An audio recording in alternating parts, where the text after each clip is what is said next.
Assalamualaikum warahmatullahi wabarakatuh. Perkenalkan, nama saya Laras Ratu Kalida. Di sini saya akan menjelaskan mengenai teori tentang tabungan dan investasi dalam pasar modal sempurna. Eksplorasi mendalam tentang teori Irving Fisher dan relevansinya dalam ekosistem keuangan digital modern, dari konsep klasik hingga transformasi pasar modal kontemporer.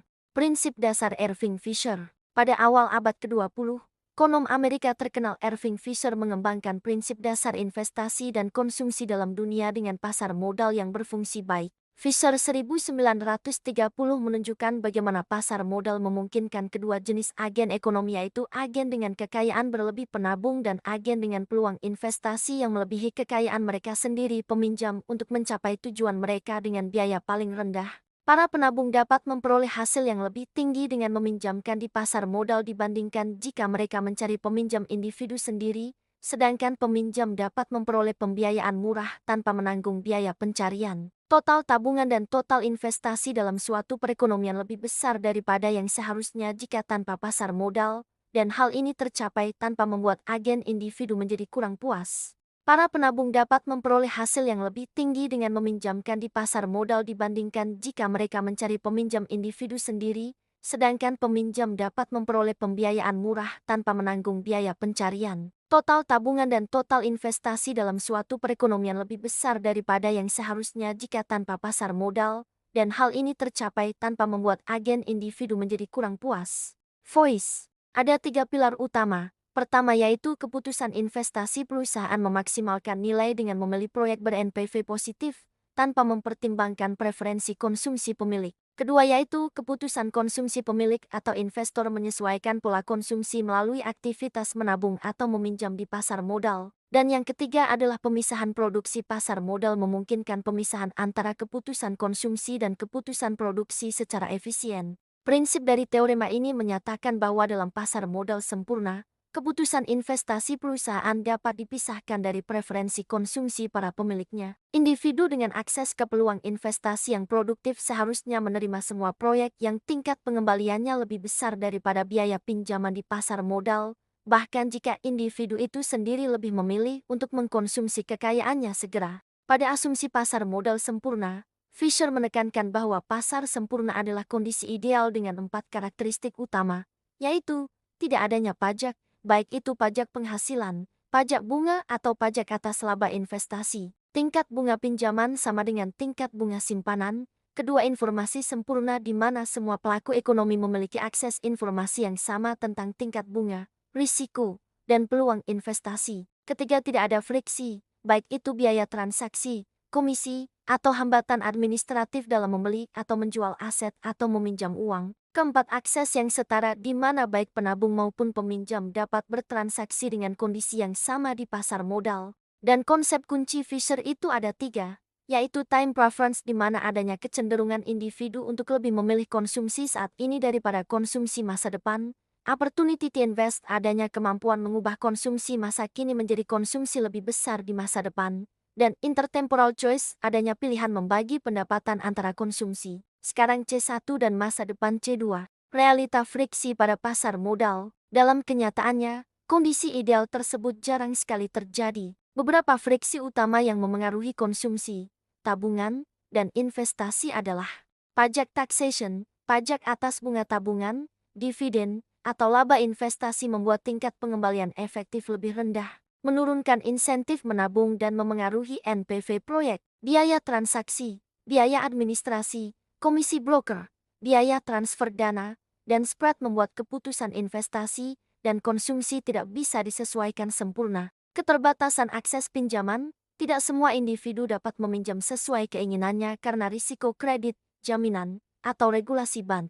Teorema separasi tidak berlaku. Asimetri informasi. Informasi tentang risiko dan peluang tidak dimiliki secara merata, menyebabkan ketidakefisienan pasar dan premi risiko lebih tinggi. Friksi-friksi ini menjadikan teorema separasi tidak dapat bekerja sempurna. Situasi menjadi semakin kompleks pada periode 2020 hingga ke 2025, di mana periode ini ditandai oleh guncangan besar ekonomi dunia yang membuat asumsi pasar modal sempurna dan stabil menjadi tidak realistis. Tahun 2020 sampai 2022 dunia menghadapi pandemi COVID-19, inflasi yang tinggi di tahun 2022 sampai 2024, adanya volatilitas moneter atau perubahan tajam suku bunga di antara tahun 2020 sampai 2025, serta ketegangan geopolitik akibat perang Ukraina, konflik Timur Tengah dan ketegangan Amerika Serikat dan Tiongkok. Suku bunga yang seharusnya menjadi harga waktu berubah sangat cepat dan penuh ketidakpastian. Akibatnya, penilaian investasi,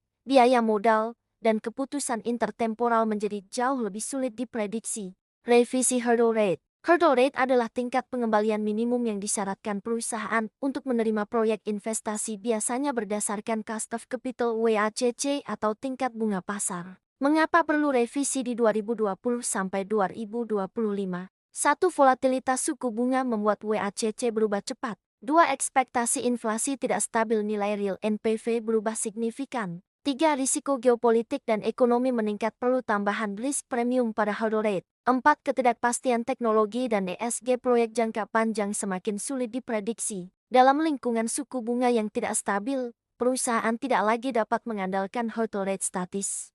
3. Pendekatan penyesuaian adalah: yang pertama ada dynamic hurdle rate, di mana perusahaan menyesuaikan hurdle rate secara periodik sesuai tren suku bunga pasar dan risiko makroekonomi. Kemudian yang kedua ada scenario-based valuation, di mana menggunakan beberapa skenario optimis, moderat, pesimis untuk menghitung NPV proyek di berbagai tingkat suku bunga. Lalu ada real options approach yang menganggap keputusan investasi sebagai opsi yang dapat ditunda, memperhitungkan nilai fleksibilitas dalam ketidakpastian. Pendekatan ini penting agar perusahaan tetap adaptif terhadap perubahan biaya modal dan risiko makroekonomi. Contoh aplikasi, sebuah perusahaan energi memperkirakan cost of capital 8% pada 2021, namun akibat inflasi dan kenaikan suku bunga The Fed, WACC naik menjadi 12% pada 2023. Proyek yang sebelumnya NPV lebih dari 0 kini menjadi NPV kurang dari 0.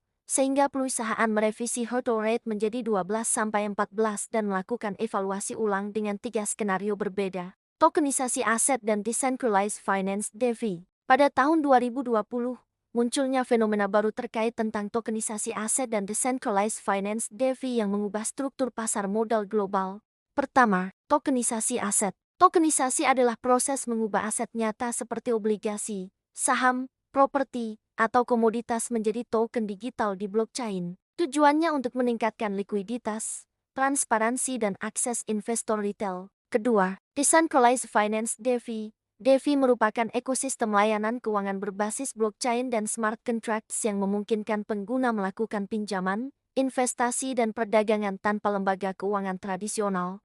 Ketiga, kanal intermediasi baru. Tokenisasi dan DeFi menciptakan saluran intermediasi non-tradisional, menggantikan peran bank dan lembaga keuangan dalam sebagian fungsi pasar modal. Menurut laporan terbaru Bank for International Settlements (BIS) dan Financial Stability Board (FSB), ada beberapa kategori resiko dan implikasinya terhadap teori Fisher, yaitu: pertama, asimetri informasi, informasi teknis, resiko protokol dan kode smart contract sulit dipahami investor retail. Implikasinya terhadap teori Fisher adalah pasar tidak lagi sempurna karena pelaku tidak memiliki informasi yang sama. Kedua, risiko teknologi dan operasional. Bagi smart contract failure atau oracle manipulation dapat mengganggu mekanisme pasar. Implikasinya adalah mekanisme harga dan arus kas tidak lagi efisien. Ketiga, likuiditas dan volatilitas.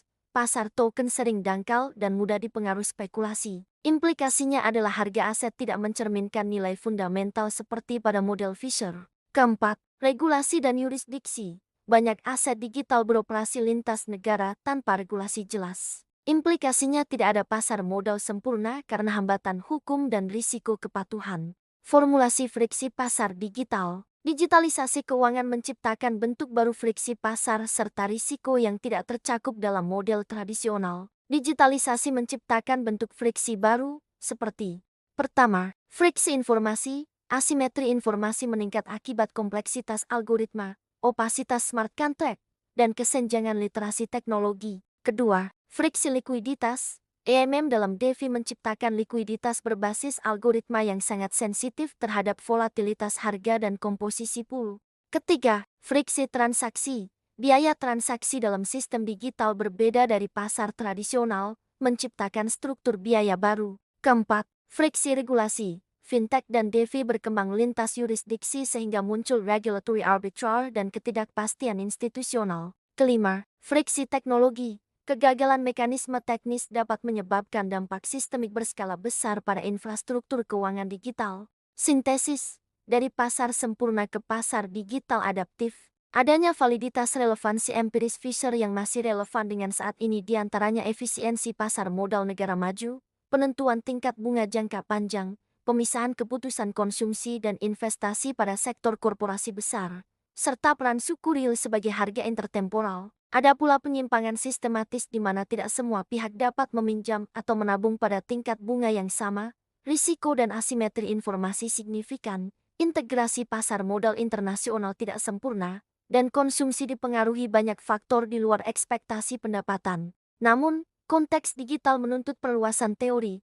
terutama terkait asimetri informasi digital, friksi teknologi, dan risiko sistemik lintas negara. Karena itu, diperlukan kebijakan seperti regulasi adaptif, di mana kebijakan fleksibel terhadap inovasi, namun tegas terhadap risiko sistemik dengan prinsip proportionality, koordinasi global, pembentukan Global Digital Asset Supervisory Network untuk harmonisasi standar lintas negara, integrasi moneter melalui CBDC, pengembangan CBDC yang kompatibel dengan ekosistem DeFi sebagai penyimbang kebijakan moneter, perlindungan investor digital, program literasi keuangan digital dan mekanisme asuransi risiko protokol untuk melindungi dana publik.